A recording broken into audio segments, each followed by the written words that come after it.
Word Wednesday. What do you do when you are all alone in a dark place and you feeling like you got the weight of the world on your shoulders? What do you do? In 1 Samuel, the 22nd chapter, David was on the run from Saul. He just escaped from King Achish. He was embarrassed. He was feeling depressed. He was feeling discontented. And I wish in the black community, I wish we can normalize going to seek therapy, for mental health. I had surgery last August on my foot, and I went to the podiatrist, the greatest podiatrist in the world, my little brother, Dr. Ron Ravenel. I wish we can normalize therapy. So here's the first intervention. David, the 22nd chapter, 1 Samuel. David therefore departed from there and escaped to the cave of Adullam. So when his brothers and all his father's house heard it, they went down there to him.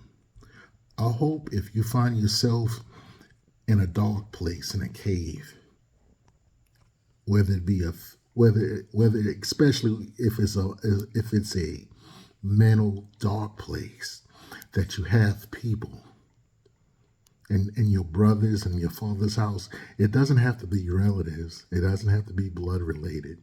It can be a friend that will stick closer to you than a brother, like the relationship David had with Saul's son Jonathan.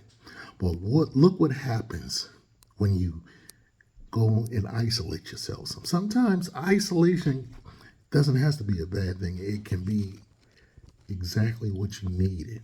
But to stay there in that dark place and to retreat, that's not good.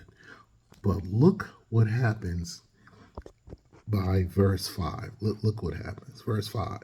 Now, the prophet Gad said to David, "Do not stay in the stronghold. Depart and go to the land of Judah."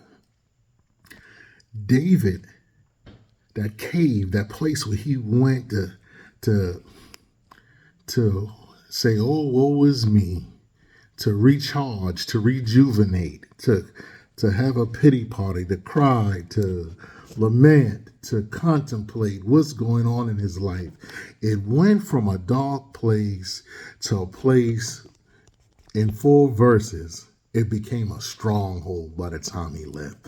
That's what happens when you have people, real family, real friends that surround you, that support you, that love you, that pick you up when you're down. Word Wednesday. Turn that cave into a stronghold. Peace and blessings. Word Wednesday.